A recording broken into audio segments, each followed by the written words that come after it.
Greetings, everyone, and welcome to the Raw Approach. You know who I am. I'm Dr. Woods in the house. We got a good show for you on today. I just ask that you sit back, relax, and enjoy. Always remember, like and share and like. Let's continue to get these numbers up and make it do what it do. In addition to, hit them stars. Hit them stars. You know what them stars do. But nevertheless, we're not going to hold it up any further. I'm going to have brother Jatavious Jackson in the house on today. What's going on, Big Mom? What's going on, brother, man? Appreciate you. Thank you, and appreciate you for having me, man. Oh, man, it's good to have you, man. Good to have you. I'm going to let you come in and just run with it, man. Introduce yourself, man, and let the people know who you are, and we're going to dive on into this thing, bro. Let's make it do what it do. Okay. As you said, my name is Jatavious Jackson, man. I'm a native of Clarksville, Tennessee. I'm the owner of First Take Financial Services here in Clarksville, Tennessee, amongst other businesses, man. Proud Austin P alumni, Walden University alumni as well. Father, husband, brother, uncle, cousin. All right. That's what's up. Well, let's just go ahead and dive on into it, man. I had a lot of people that asked me, and they had some concerns, or not concerns. They wanted to hear the information you have to offer about financial literacy. Right. So let's go into that, man. As you talk about credit, dealing with business credit, and also generational wealth. So we're going to go there, and as people click in or ask questions, I will stop and provide you with that information as well. But you got it, man. Now let's have a little conversation about financial literacy. Right.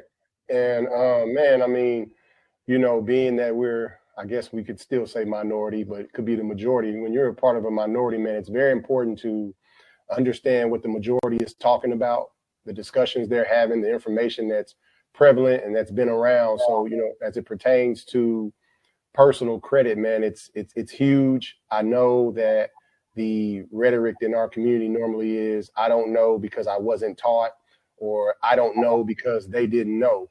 And, you know, I feel from a humble perspective, it's no longer about what you're taught, it's about what you seek.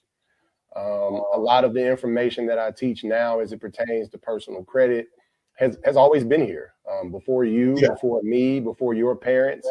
And so, you know, once we accept that harsh reality, then we can move toward congregating and start having those conversations that help everybody, or most people. You know, let me say this, and why that's very important. A lot of time my viewers say and get information that they can use. They're glad it was shared. And some people say, depending on what the show is, that they didn't even know it was a resource.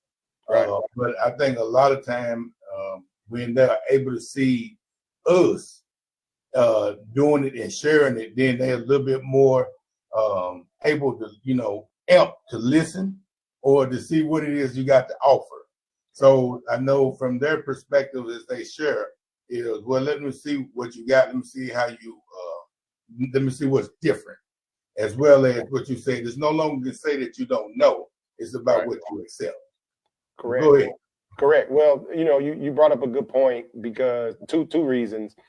One thing you just spoke about was perspective, right? Because regardless of what show you have or who you have on here, the first understanding you have is that this person's a benefit to be on the show, benefits you to have them there, benefits them to speak about what they speak about. So, you know, for me, the resources are always unlimited. But one of the biggest reasons that I've seen success in working with people when it comes to dealing with credit is I meet them where they are, right? It's not so much a chastising thing that has to go on, but I got to meet them where they are, because regardless of the story, regardless of their story, I got to meet them where they are. And then we got to have a discussion about what the goals are and then how we're going to get there.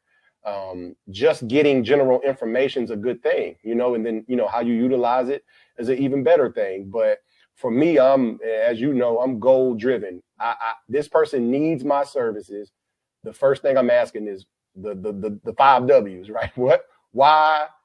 What do they need? Why do they need it? Where do they need it? When do they need it? And how do they need it? Right. And Okay. I do believe when people see you have that type of integrity and wanting to help them, even when they don't have direction themselves, if they can answer those questions, you can help guide them to the place that they need to be. Absolutely. Absolutely. Let me see. We got Terrence C on. Let's see what Terrence C got to offer. What's going on, Terrence C? Hey, how y'all doing? I just wanted to jump in and just a little birdie told me first take was gonna be on, so I just wanted to jump on and glean a little something from the pasture should he leave something on the ground. So thank you. All right. Well, feel free at any time you need me to click you back in, just raise your hand or whatever, or we might even get your input because you do financial literacy as well, correct? Yes, sir. Okay. All right. Well, I might be reaching out to you, so I'm gonna put you backstage again. All right. Go, Mom. All right. Go ahead, Doc. So take it from there. Yeah. So and then the kind of in the paradigm we begin to talking about helping with the personal, and then I deal with business owners and business credit, and let me put this nugget out here first because it's something that I don't do, but I'm not a hater of speaking on it, but it's just my perspective of the years I've dealt with it. When you're talking about credit, man, one of the most prevalent things in all communities is social media, right? And so you got people that will pull up in a Jaguar, tell you hit the link, get you a 700. I don't knock those people. That's a marketing tool. One reason I've never done that is because I don't want what I have or telling you what you can have to be the reason that you need my help. Okay. Right. Your credit, whether it's good or bad, whether you want to do something in the future, far or near. And I want that to be the driving force. But social media has made it a lot more, I guess I would say, cringy for someone in the lanes that I'm in, because with a mixture of social media and what people want. Because if you see something you want, you don't do the background check most times on the person showing you. You just know what you want and that they have it. And so whatever you got to do to get to that point, to be like them, to have it, you'll do it. I focus more on the education. So even from when I'm dealing with business owners, there's people I talk to every day that I've been in business 20 years. I got business credit. And then we start discussing some of the tools of business credit and they have no knowledge of it. Or because they have a physical card, they call that business credit. So when I was talking about it probably like 5-6 years ago, it was kind of a new thing, not so much where I'm at, but just it wasn't talked about a lot. Now you look up, it's talked about everywhere. And I'm not saying I was one to bring it to light, but I understood it on my own, built my own platform. And now I can take a person from where they are. Sometimes we got to filter through the regurgitation, right? That's the people saying what they've heard, what somebody told them. I'm not here to deny anyone's truth, but I'll give you the facts. Well, it's one of the things, let me say that about the regurgitation. The regurgitation is not always a bad thing. Sometimes somebody can just present it where it makes a little bit more sense. I'm sure if you look at everything in life, there's been many times that we all have heard something about 103 or 4 times. Yeah. But when somebody else come with a different approach, a different method, and a different presentation, or even as well as a different perspective, that might be what worked for me to get it. You know what I'm saying? Right. No, absolutely. And let me say it like this to add more context, statement based, because when I say regurgitation, it might be like Brother Woods came to Jatavious and said, "Hey, my homeboy told me if I do this right here, I could get 100,000. That's what I mean. Like something that doesn't have substance, but it's driven by what you want. Correct. Because even if you want that, I'm with you. I want to work to get that. But then the conversation begins on, what do you have? What do you know? Okay. What do you know? And then we can walk together on what the plan is. So for me, and I agree with you that, repeating certain things to get accuracy is good. But when it's driven by just the want with no substance, then it becomes, it's cool. It's good to hear. I'll let you talk. Yeah. But you got to have a plan. Yeah, well, that's what I'm saying. It has to have substance. But in our community, man, if it sounds good, look good, we rolling with it. And I'm not against if that's the reality, but if that's not the actual reality, or if there's other associated topics and things that need to be discussed, this is the other nugget too. Don't be discouraged by getting the plan when you didn't have one, and you're discouraged because it's not happening as fast as you'd like. But if you didn't have the information, how fast was it really going to happen? Correct. So that's why it's big for me to say, I see where you are. I see how to get there. How do you feel about this plan? And from there, we work together. Well, let me add you. Well, not trying to speed that up, no, but I know that one of the biggest things that I always hear people dream about and have the desire to lead is this thing of generational wealth. And I like that you identify that. And I'm going to bring T on as well on this. I want to hear y'all different perspectives of what generational wealth is, what it look like, and what steps that people can do, the plan in order to get to what a generational wealth is. Because I look and I hear different people talk about generational wealth, and it almost made me look at it from the perspective of how do you define success for yourself? So I'm going to get those perspectives from you all. Terrence, back up on the camera, bro. There you go. Now come back into the camera, son. There you go. There you go. I mean, boy, you was right there.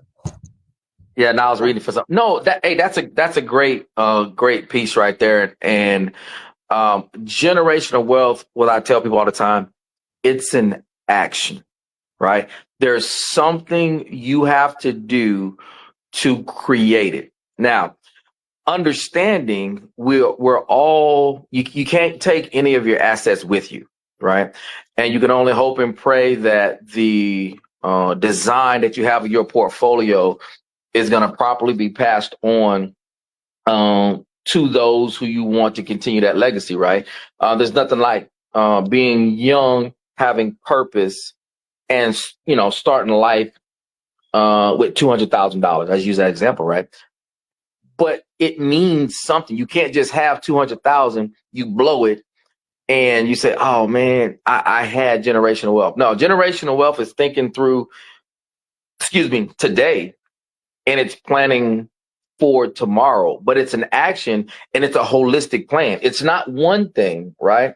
Yep, that's great. Hey, I have a savings account with $300 in it. I'm leaving that to my kid. That's wealth. No, wealth is more than that, but also, and I think Jatavious kind of alluded to it, it takes time. There's no get rich quick. It just takes time to grow a portfolio. It takes time to have your assets in certain positions doing certain things. And when it gets to a certain point that all the bases are covered and you're literally living to sustain, which is fine because as life goes on, we slow down. You're not ripping and running. What may be a great day is waking up, having breakfast, going out on the front porch, drinking some coffee, going in for lunch, having 2 boiled eggs, and then taking a nap, waking back up, having a light dinner, watch some TV, and going to bed. And that's life, right? As we get a little bit older, that just might be what it is. However, you might have surmounted over time 6, 7, 8 million. You got a $2 million portfolio that you're coaching, teaching, and mentoring your children and your children's children. Hey, this is kind of what I encourage, and this is the plan design for you. And last thing, as I hand it back over, a lot of times we have a goal and things we want our children to do, right? Hey, I own a house in Georgia, and I want to give that to my kids. It sounds great for me to say that. Yeah. But the problem is, if I pass away and my kids have no desire to live in Georgia, only thing they're going to do is sell that house, take the money, and they're going to do something with it. So it's very important that you understand what you're trying to design, and whoever you give it to, they may not want to do that. Right. So that's another piece I always like to say, because people say, oh, I'm going to do this. And a lot of times their kids aren't tracking. Well, I had some young kids, it was a sibling group before on the show. And one of the ladies, she's in medical school, and what she identified for her siblings, as well as, the age group, their culture, is that you have to get to the point where you can't be afraid to voice what you want out of life. Yes, mom and daddy want stuff for us, but they identified that you're not going to live or take it more serious if you live in their dream. You want to live your dream, and to watch them be at 4 different corners perspective of what their market of value and what they want to do in life, and for their family to embrace it, and all 4 of them happy. They all excited and want to do what they got to do. And even on that next level, as you're talking about, yes, family wants to, leave the house and all that, but good point. I mean, I want to live in Georgia as a child. That may never be my perspective. So that's a good point. All right, Jatavious, I'm going to put it back on you. Your viewpoint on generational wealth. To agree with Brother are very important, and me and him always have these type of conversations, bouncing ideas off each other. But here's one nugget for me that I've already mentioned that's very important, that I hear a lot in the financial space. Hey, Jatavious, I want to get some things together because I want to leave this for my kids. I love hearing the understanding of generational wealth on a base level where you're thinking about someone other than yourself. But I feel in our community, we became a little comfortable with that statement and doing just the bare minimum, because then my next question is this, to Clay's point, even beyond them not wanting to live in Georgia, what happens when you leave them something and they don't know what to do with it? So it always, in my opinion, generational wealth starts and ends with information. If I leave something for my kids, it starts and ends with what? I didn't hear you. Information. Okay. Because if I leave something for my children, them wanting to deal with it or not is very important as well. But I believe that if you train a child up, right, and what you feel should be pertinent in their life, their desire to do it or not, you can't really dictate that, right? But if I know I've been working hard on something 15 years since my son was born, and then year 16, I say, hey, this is what I got, when I probably could have been having earlier conversations at 9, 10. Now, he may not understand the conversations, and I feel in our community, we think too deep into what they want to hear, what they like to hear, what they're around, versus I need you. Well, first conversation would be, look at the others or other communities. And when you say, I want to do what they're doing, if you don't follow the protocol they have, you probably never will. And it's not unknown. It's not unknown what their protocol is, but because in our community, in my opinion, from the people, thousands of people I've dealt with, I'm going to start talking about this at 16, or to them at 16 about this, but it's not a far-fetched concept to try to put on a plate at 10. Now, I get it. They're younger. I'm with you. But when you talk about a head start that I may not have had, right?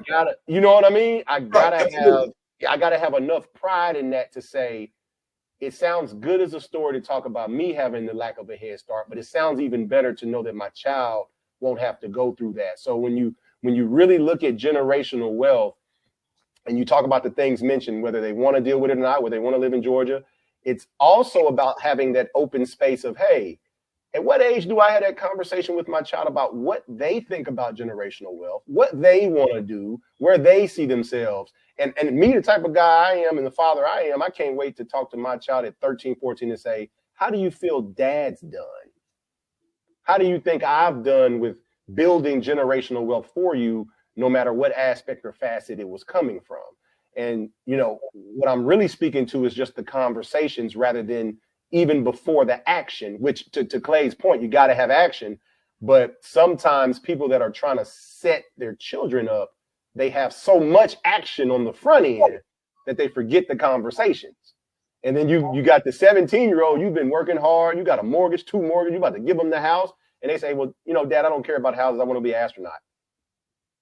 And you got to love and respect that. That's your child. But now you got some sense of, you know, man. But I'm not saying speaking earlier would have stopped that. I'm just saying being on the same level, the same plane, you probably would have been able, with good conversations and healthy conversations and engagement, understood what that child's plan was. And I think that, and Chop, Brother Woods, you've worked with children before. Like sometimes when you're in that space and environment working with kids, they say some insightful things, man. Right. And it makes you may not have looked at them like they're not intelligent, but you're like, oh man, you pulled that out the bag. What you know about that? And it's very important that, in my opinion, to finish, we look at who's in front of us, what they're doing, take the emotions out, find what the protocol is, because sometimes it's just visual. The information, as I said earlier, has always been here, whether you're led to it or you find it. When you see someone in front of you doing something, just do what they're doing. Yeah, it's one of them things. Don't need to reinvent the wheel. Yeah, yes, sir. Someone, Linson. Yeah, Brother Linson from New York, brother from New York.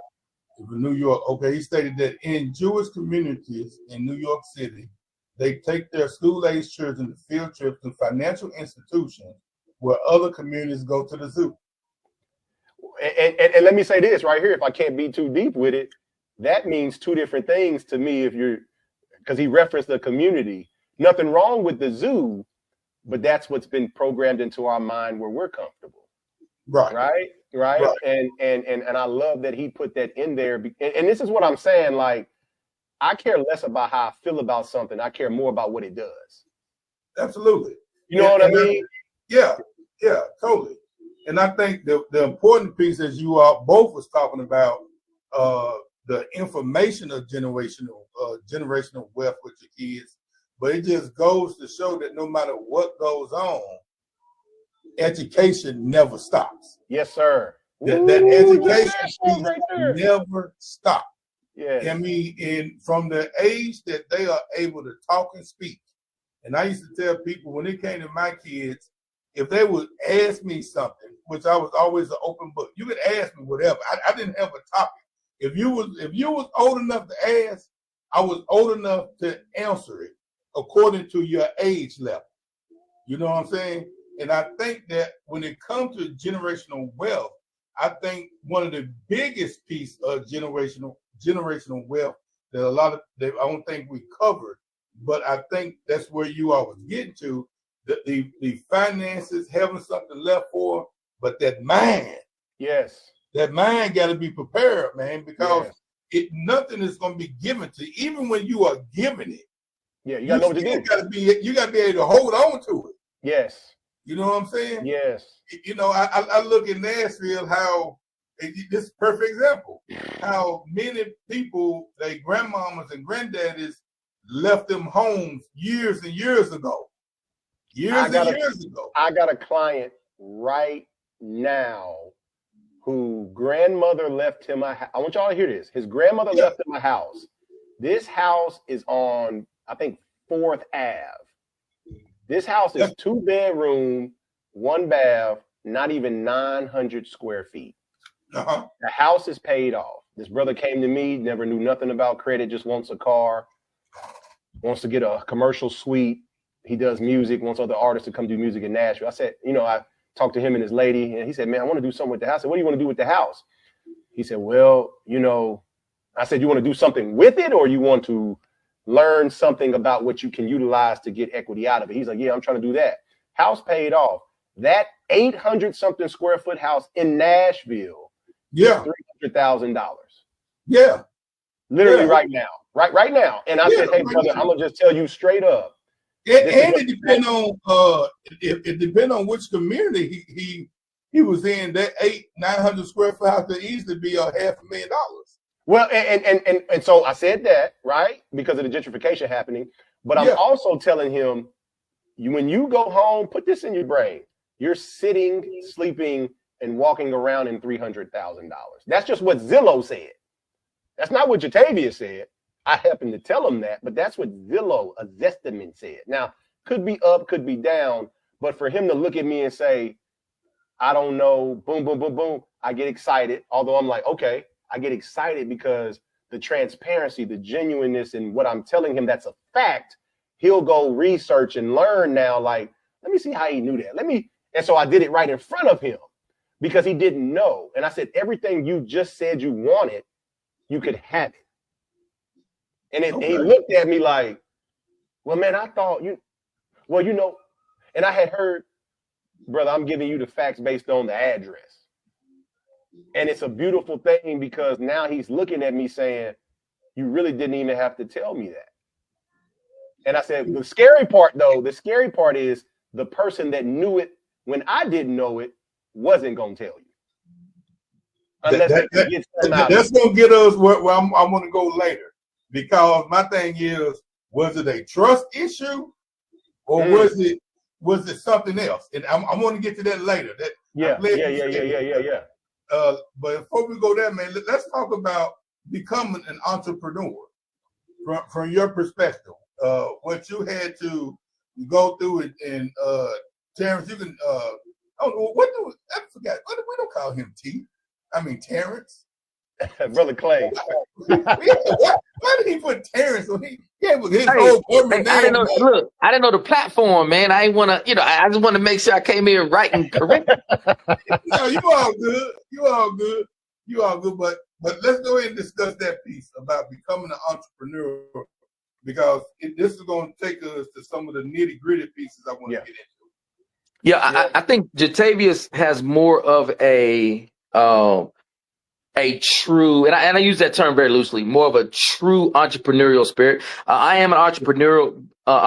However, I work for a company, but I am an independent contractor within that company, right? So there are different types of models of entrepreneurship, some of which you need some capital, others of which falls in the small business realm, others of which, hey, you just get out there and start grinding and grow it. But it really depends on, for me, it depends on what do you want out of life? Because an entrepreneur, you control your time, you control and this is a new concept I'm kind of throwing around, you can control your work-life balance. I changed that to you can control your sacrifice, right? Because when we talk about a work-life balance, how is it balanced? Go ahead. That's our next point. I'm going to let you go there, but that's our next point.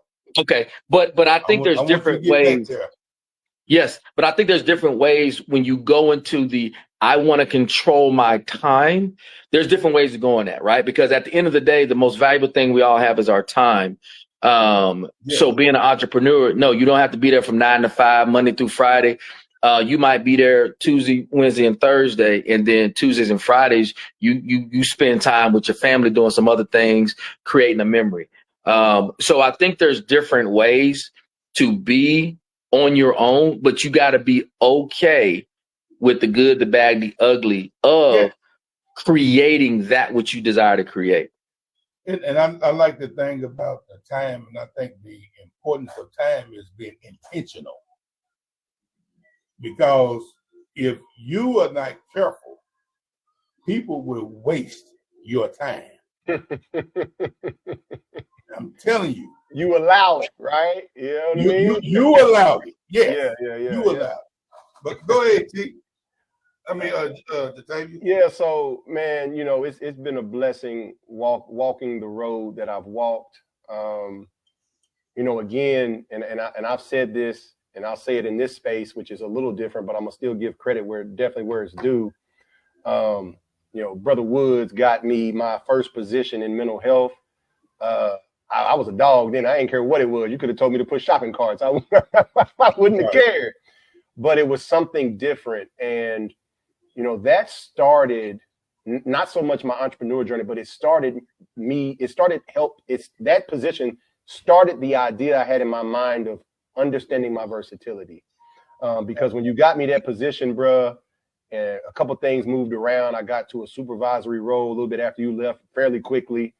But it wasn't about the position. It was more about how the children felt about me. Some of them would say, hey man, you were born to do this. And I never thought nothing like that. And I just took it for face value, but saving lives and trying to save lives was an important piece. And the reason I bring that up is it helped open the door to entrepreneurship, because I'm thinking to myself, this skill that this person's telling me I have, I always had it.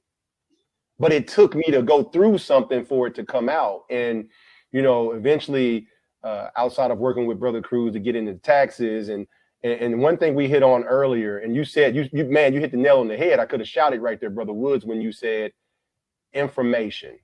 Education is ongoing. It's everlasting.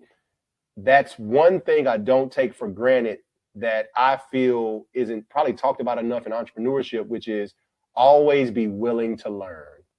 Whether we see a new business out here, a new job, a new position, a new robot, a new toy, someone took a thought and put it into action.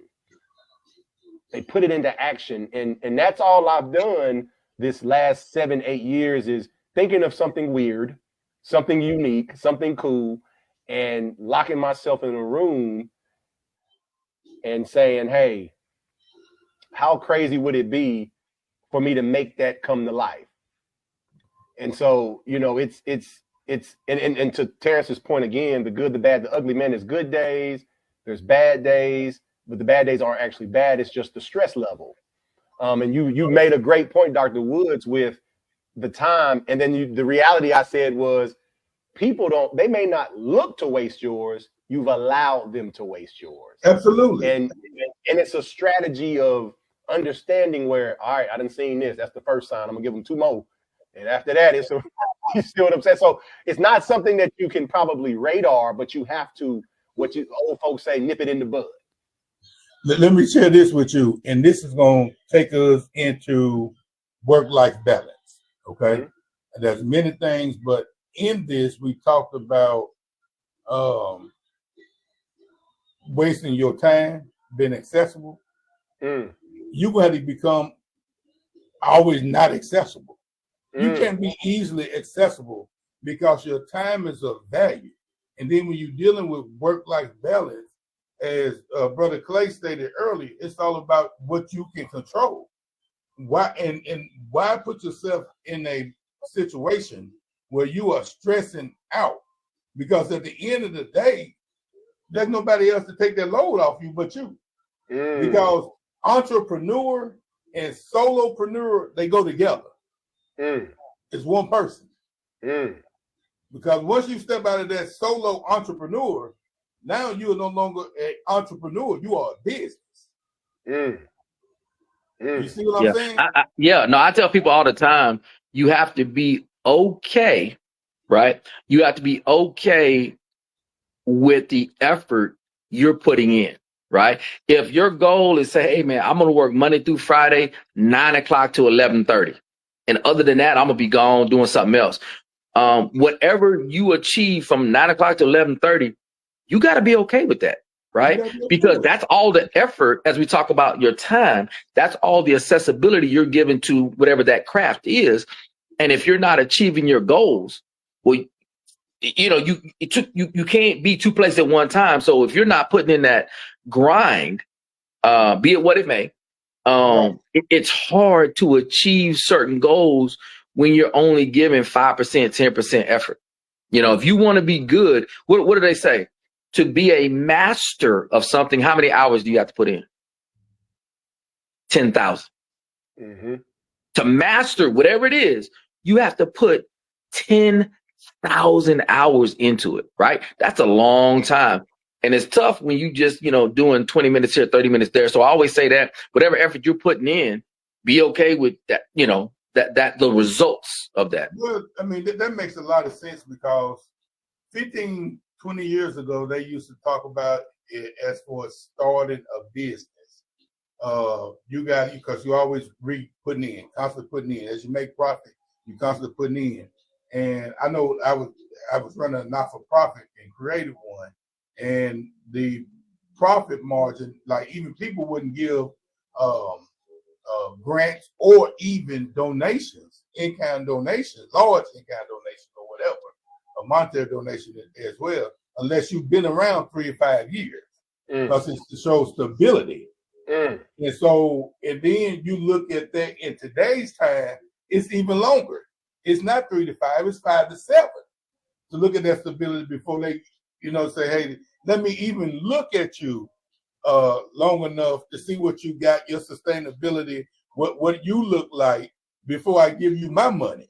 Yeah. And you can't blame them. What type of hours, which go back to what you're saying, what type of hours are you putting in? What type of dedication are you putting in for your business in order for it to grow? Instead of looking to benefit off my finances as a corporation that, we got this corporate responsibility that we do, but there's many other organizations out there, and what makes you different? What makes you stand out? And so all that information you provided is perfect. But let's go into the work-life balance for both of you all. What do you do to provide work-life balance with a family, with the hustle of life, with the fraternity, with community service, with your business? What do each one of you do to provide that work-life balance? Yeah, I tell you, man, I'm terrible. I am terrible, right? Because and I get it, and I'm okay. I take it. My wife beat me down. But there's only, as y'all know, there's only 24 hours in a day. Yeah. And I try to divide that up. But in that space, something, that's why I say, what are you going to sacrifice? Because if you're putting in a little extra on the job, well, you can't be sleeping and you can't be spending time with your family. If you're spending all day with your family, well, you're not working and you're not resting. So I am terrible. It's not uncommon for me to, I'll go in. I'll probably leave the house at about 8. After at least 6 hours of slumber. So I'll feet hit the floor. I'll hit the office about 8, between 6 and 8. I will come home, and in that time from, we'll say 7, it's in the middle, from 7 to about 10, that's about 3 hours that I try to figure out what's going to get my time for 3 hours. Right. Sometimes it's the fraternity. Sometimes it's doing things around the house personal. Sometimes I'm outside cutting grass. Sometimes it's talking to my wife. So it's hard when you talk about what's going to what's not going to get done. Right? It's like making a list. When you make a list of 10 things you're going to do for the day, that just simply means let you know what you're not going to get done, because it's not going to happen, because you can have other things that come up. So I'm probably a bad example, but I love helping others, and I'm just a workaholic. That's what's up. Better take. Yeah. I'd be remiss to not say something he said very similar. My wife has been a black woman a long time, and she's helped me understand that. Did she change colors? Well, I'm gonna tell you why I say it. I'm gonna tell you why I say that, because through my almost 37 years, the one thing that I know that demographic is gonna do is tell you about yourself, and they're gonna be unapologetic. And the reason I say that is because it's not the title that I said she holds; it's the reality that I have to listen when someone is speaking, and she's helped me get out of a traumatic stage of just always working, but to not go too deep. That's from, if there was one or two things I can say figuratively and literally that I've taken from my father, is to work hard. But the issue became when I worked too hard or too extra hard versus what I seen. And it became a problem where I'm picking between working and spending time with family, right? Because I'm thinking about bills, I'm thinking about what my kids need, and those are good thoughts, right? But when you have another human or several humans saying, hey, this is what we need, and the need is something intangible as far as labor, but it's tangible as far as heart, meaning I just want your time. And if I was to be selfish enough to think, oh, that's, you just want to see me. All right, well, I'm about to keep working. So when we talk about that work-life balance, man, this last 2 years has been humbling for me, Brother Woods and Brother Clay, because, man, you said something right there, Brother Woods, a minute ago, and I didn't get to say anything, the accessibility. When you've helped a lot of people, after a certain point, all they care about is you helping them again. And you know, sometimes you're blinded by your heart because your brain is asleep, right? It's sleep, figuratively. You're not recognizing that's what the pattern is, right? And so the nip it in the bud and cutting the water off, those are the type of light tangents I tell myself in my head, because I know my family values what I provide for others, but they value the most when I'm around. Yes. And just being able to be who I am to them. And man, this last 2 years has really, really shown me, and I say 2 years because it's like or even really 2 to 4, because right after Brother Kelvin passed, it made me realize that the people that mean the most to me, I need to make sure they know that. And I need to make sure I just spend time with them. But that's secondary to the primary, which is my family. And so to Brother Clay's point, like my day could be waking up whenever I choose to, but hell, I get up at 5 every day just because I got dogs that's gonna wake me up. But I also love that that's my routine, because it makes me stay disciplined in, nope, not doing that. Nope, not talking to that. Now, I'm not talking about ignoring someone, but I am saying, y'all know I'm straightforward with it. Hey, I'm not going to be able to deal with that until tomorrow. I'll let you know. And not feeling bad about not doing what they asked. And then I think about it. Well, hell, this ain't my mama, my daddy. This ain't you see. So, I mean, this is what you go through as an entrepreneur. I feel most do, because you juggling a lot and you forget that you don't have to juggle. You don't have to juggle. And so that's helped me, I think, tremendously of late this last year. Just my wife seeing me come in earlier on certain days. And I know that's why I said black woman, because she's thinking, just get done what I said. But the reality of the shoes I wear, until you wear the shoes, that conversation is the most important. Until you know what someone goes through on a daily, right? Don't be too selfish in your perspective that you have to understand what they're going through on a day. Because it's easy for me to ignore people. That's easy for all of us. But what's not easy is hearing what they say, even before you ignore them or even while you're ignoring them. And it just eats at your stress level. It starts to shrink as the day goes on. And then you think to yourself, well, how can I mitigate? How can I? And in some instances, you can't. And so that's where I've chosen this last year to be like, yeah, I'm unavailable that day. And I really ain't got nothing going on, but I got something going on. Yeah. Right? This is what I know I'm going to do because I need to do it.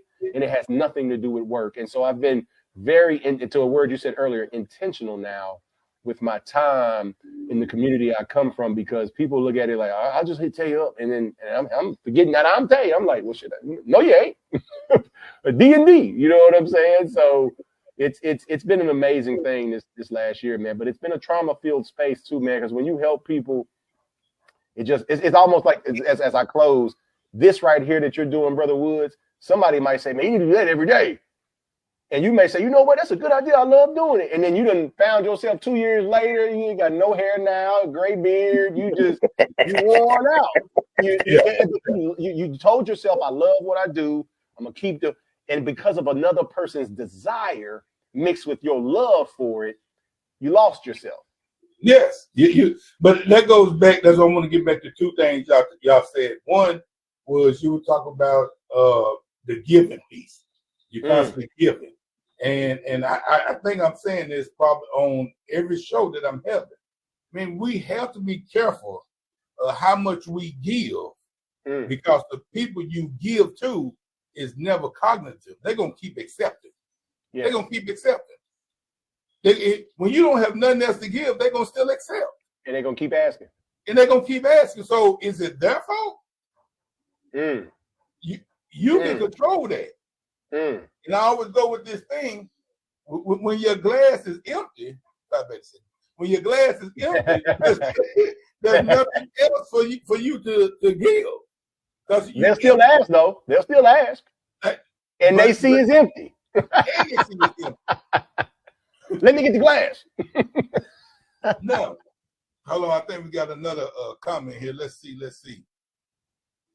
Somebody just say yes. Terrence, he said that. Yes, time. You just didn't say it. Hey, Tay was on his run, man, and he talked about time. I need more of it. Yeah, no, it's good. Yeah, that's what's up.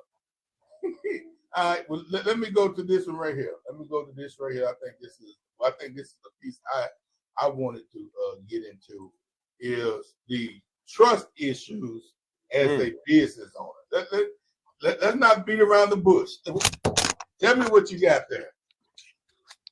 Yeah, I tell you, it's and I know I like what Tay said, and it's truly and me and him talk about it a lot because it's just certain things are in us because of the things we've been through, exposure, experiences.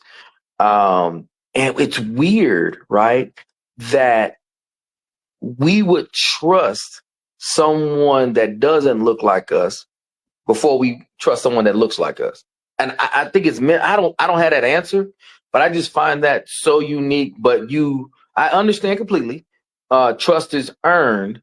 And when someone diminishes trust or tries to get over, or, all those things that at times people do to other people, regardless of the community.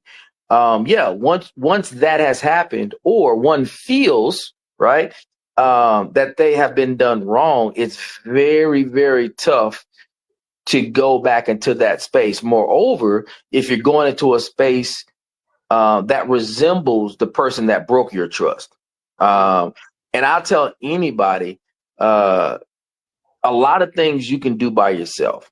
But if there's a professional in that space, why would you do that? Right? I tell people all the time, you don't need a realtor to buy a house. You don't need a broker. You can do it by yourself, but most people don't because they want to make sure it's done correctly, decent, and in order. So for all things, I'm a fan of that. Hey, if you need some professional help, go see a therapist. If you need to buy a house or you desire to, go see a realtor. If you want to, and Taby beat me up all the time. Anybody ask me any tax question, I send them Taby's name. And then he always tell me, man, you can answer that. No, but that's your space because that's, what you do. But I always encourage people, if you need something, go to a professional. But I also understand the trust, because once it's broken or something that's internal to you that makes you feel one can't be trusted, it's tough to kind of move past that. Okay. Yeah, it's a thing. You hit the nail on the head for that topic in its organic nature when you said, what we've been through. And, where I have one of my internal and mental battles isn't forgetting what's happened and what I've been through, but looking at it through a lens where I beat myself up, not literally, just I have to tell myself that's what happened with an ED. This person I may be dealing with has no knowledge of it, and doesn't deserve a reaction based on something that happened however many years, days, weeks, and months ago. Right. So my trust issues as a business owner, when I became a business owner, were probably for the most part predicated on how other business owners treated me. And what you'll find is that us as humans, we are creatures of habit. And as a Black man, hell, that's a deadly combination, because we, what goes on with us in this world. And to Terrence's point about having more trust for someone that doesn't look like you. And I'm not saying that you should have more for a person that does, but I got his point.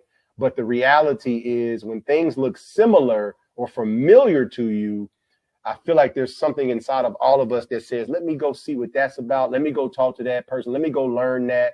I see some likeness there.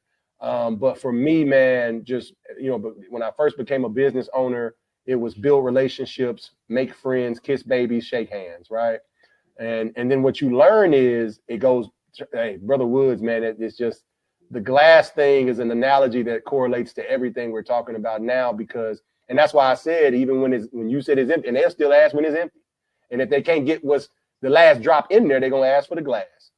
And so when you have nothing left to give, we think it's over, but that person or persons will still find something else to ask for.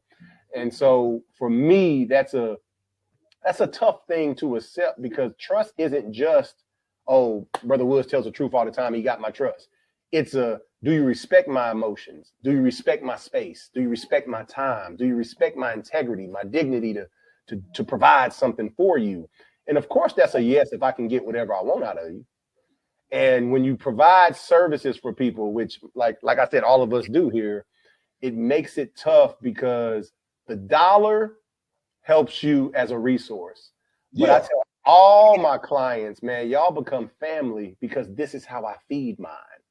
So it's no different than the barter system back in the day. I give you a loaf of bread, you give me some eggs. There you go. You see what I'm saying? Let me hop on something, because you spoke about provide. I want to go back to something right quick. You was talking about the work-life balance, and we all as men, we taught that, you know, you continue to work, and you work, and you if you work one job, you get another job, because you're doing whatever, because we know at the end of the day, our job is to do what to our family, to be a provider. And I think sometimes, because we're so caught up in providing, yes, we're not caught up. We don't get caught up enough in the nurturing piece. And I just wanted to get back to that. But I think most men are guilty of that, because we've been taught. It's programmed. It's programmed. Provide. Go make the ends meet. And then if that ends don't meet, you find something else to go make the ends meet. And we just automatically assume that the woman, the wife, that they're gonna take care of everything else. Pick up the slack. Yes, but is it fair? Ooh, hold on. Ooh. Well, let me say this. As all of us have Black mothers, my thing is, ooh, man, you just said something right there, because when we agreed and it's programmed, but here's the extra, I call it the extra issue. There's women that take pride in doing what you just said just as much as the man. So it becomes an egotistical battle. But to the earlier, I'll leave that for later, but the earlier point is the essence of providing. And again, when I said put the shoes on, I wish oh man, look at Reginald Woods. Yeah, I mean, that was me. I would have. We live in that in our community, but when you put the shoes on, the talking's done.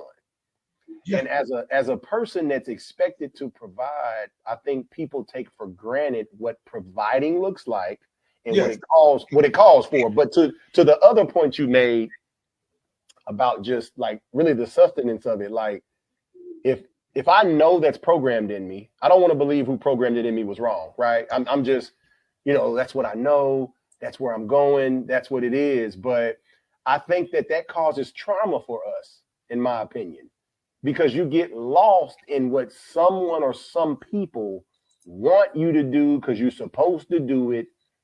And you forget about what you want, but you never forget about the people that want it from you. Exactly. And for me, that's trauma. I think that causes trauma in Black men, because and we just got off this topic. It affects the balance. It affects the balance. Like, so 1 minute I gotta be here. The next minute I need to be out. Then the next minute when I'm here, I need to be doing this. But where I came from when I was out, I still had to finish this. And so you got 7, 8 things you're juggling. And this is if you're a person that on a mental level is capable, but not all people are. And so you go to your vice. You go to whatever the shortcoming or shortcut is, and man, you said something there, man, because I think that it's not so much a gender war, but when you're tasked out to provide, the conversation of what it looks like is important, but the even better conversation is you said it figuratively, like you need to do this, this, and this. So my brain says I got you, but what happens when I fall short? See now.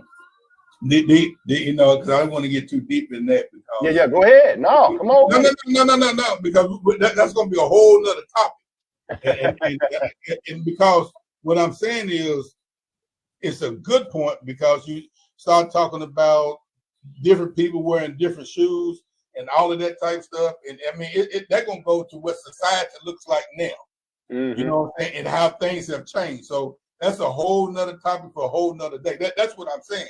I mean, very good points, critical points, and is needed. This discussion where I want to go is needed in the community. So maybe that's something, because you'd be surprised how much of what that conversation you talked about is dealing with the lack of and the failure of good mental health.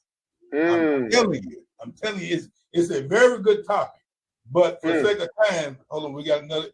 Before I click on this, Clay, did you leave us a message? No, that was Lindsay. That was Lindsay. Brother he said, trust as entrepreneurs is like being a parent. You do not trust your baby with just anyone. Oh, that's absolutely true. And I tell other people, it's like a vision and a mission. You can't let you can tell people your vision. You can tell people your mission, but they can't work it the way you're gonna work it because they don't have no vested interest in it. At the end of the day.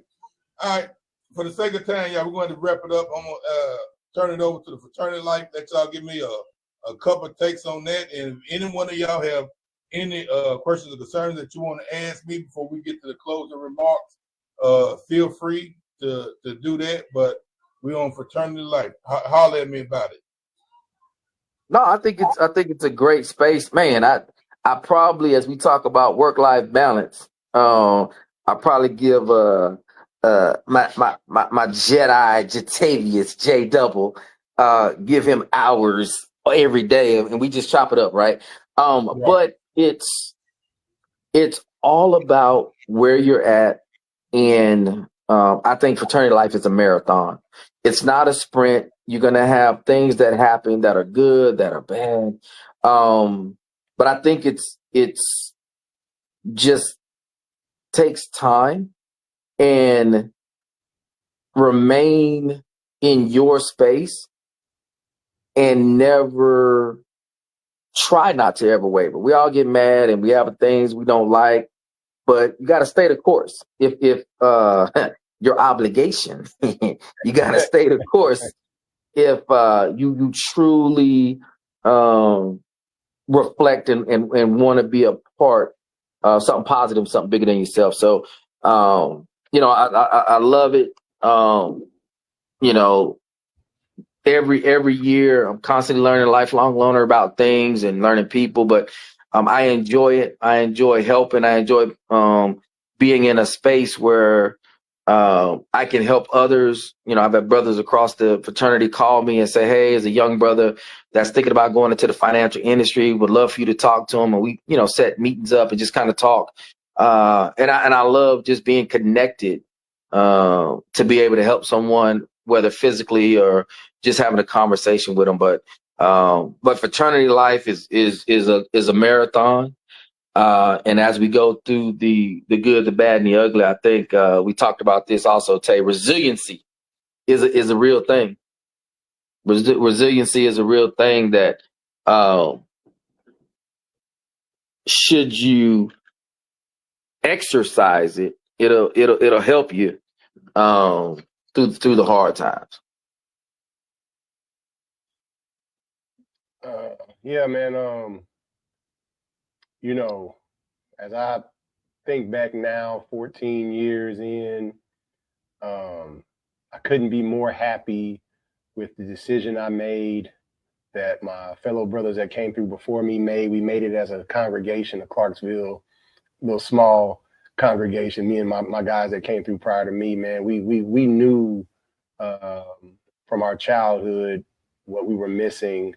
And the fraternity has provided so much for me, man, that it doesn't know it, doesn't realize it. But just being able to reminisce. I got another story I know Brother Woods don't remember. I'm not gonna bring that up, but there was a time, man, where I just, and it's still this way. I just, it's certain brothers that mean something to me. And I'm sorry to say it like that, but it's just certain brothers that I'm big on recalling things. If I seen you when I was going through, if I seen you in the very beginning, if I seen you in the middle, and I seen you in the end, you can't do no wrong. And if you do, we'll talk about it one-on-one. And then, you know, of course, Brother Woods, that's you've been one of the brothers since 2011 that I've seen, watched, whether you know it or not, but you know me well enough by now to know I'm taking notes. So that's just me, man. I take what I can from what's available in front of me. But man, Fraternity Life has been a blessing for me, man, just to build brotherhood, guys I've never met. Like I said, me and Clay talk, man. Me and my blood brothers don't talk much, you know, and I've talked to him more than I've probably talked to my blood brothers my entire life. And it wasn't because of the path they chose. It was just, it's kind of like automatic, right? It's like putting on socks when you wake up. You got to do it because you got to do it. But, you know, me and my blood brothers link up, we rap. But, man, this fraternity has provided me another level of sustainability, man, and just merging with other Black men, whether y'all know it or not. No matter what I say that sounds crazy, man, I love all my brothers. But, man, this thing has really helped me with entrepreneurship. It's helped me with business and just, you know, that willingness to connect with a brother and not be judgmental and look at the bigger picture, man, of, you know, our cause always speeds on. So the resiliency that Brother Clay spoke about, a part of that's in that. Like, and for me, the things I've learned, I've tied it all into my life, Invictus, which can kind of wrap up some of the topics we talked about. If you're the master of your fate and the captain of your soul, that's one of the most blessing spots to be in. It can be scary, but if I know I'm the master of my fate, that's what means the world to me. Because at the end of the day, no matter what job, no matter what type of employment, if I get up one day and just want to say, hey, man, I'm about to be this, if I really put the work in, I will. But the fraternity has helped me get to the point. I mean, brothers like Brother Woods, Brother Cruz, like brothers didn't know they was pouring into me. They just did something to help a brother, but it's paved my path. I got 3 degrees in psychology because Brother Woods gave me an opportunity, and that opportunity, and I'm just saying, if I didn't get that job on Plains, bro, I wouldn't worry about no mental health. Right. And the payback then wasn't talking about nothing, no way. No. For what we were going through out there, you know what Right. I mean? So you really did, man, jumpstart something that became a monster, and, you know, I'm thankful for that. But if I didn't have you as a fraternity brother, I don't know. I would speculate that wouldn't have happened. I don't know your opinion, but or unless you bumped into me in Walmart, just, hey, you need a job working with kids, and I'd have said, yeah, where we at? Where we start tomorrow? I'll be there tonight. But if it wasn't for me being your brother, being a fellow four, you know, our relationship has always been what it's been, bro. You know, so that is, being on here isn't about you just doing it. This has been 14 years of us staying connected, and I feel me doing things and making my fellow Alpha Rho brothers that came before me proud. So this fraternity life, man, I can't trade it, man. I won't. It's helped me, especially with a son in our auxiliary group now, and man, it means the world to me. That's what's up, man. I appreciate y'all for sharing. Appreciate y'all for coming on. Before we wrap it up, man, give the audience a closing remark. I'm going to turn it to you, Brother Clay, and then I'm going to have it to Tay, and then we're going to get up out of here. Nah, I'll be brief. I'll be bold, and I'm going to be gone. I appreciate the opportunity. Talked to Brother Tay earlier. He said, hey, man, jumping on Raw tonight. I said, man, you going to Raw, dog? He said, yes. I said, I'll be there. Oh, my goodness. That's exactly what happened. You told me you was going around, dog. So I was like, okay, cool. That's wild. But hey, I appreciate the brothers, appreciate the space, and this was fun. I appreciate it. That's what's up. Appreciate you, Mob.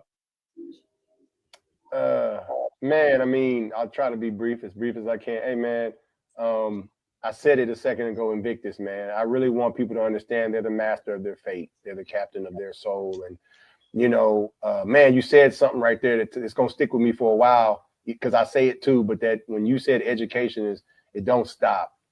And if you think back 50, 60, 70 years ago, we were getting killed because we knew how to read. And the problem today is it happens less, but the outcome is still the same. People are choosing to not learn, and nobody is stopping you from learning. Nobody. The information ain't going nowhere. We got multimedia, technology. I just want to leave people with a closing remark that don't let anyone dim your light on learning. Learning, not just so you can know it, but just because you can. So that's what I got, brother. Man, that's what's up, man. I appreciate both of y'all for coming on. I appreciate my audience for joining in. I appreciate the questions and concerns that was asked. Hey, always remember, y'all, like and share and like. And Yes, hey, put them stars out there, too. Put them stars out there. Yeah, That's how yeah, we yeah, continue yeah. to grow. You know what I'm saying? But, hey, at the end of the day, I appreciate you all, man. It was a wonderful time. And to the audience, we're going to do it again next week. We're going to keep growing and going, keep growing and going. And just remember, hey, small victories lead to greater success. I am Dr. Woods, and you have just been hit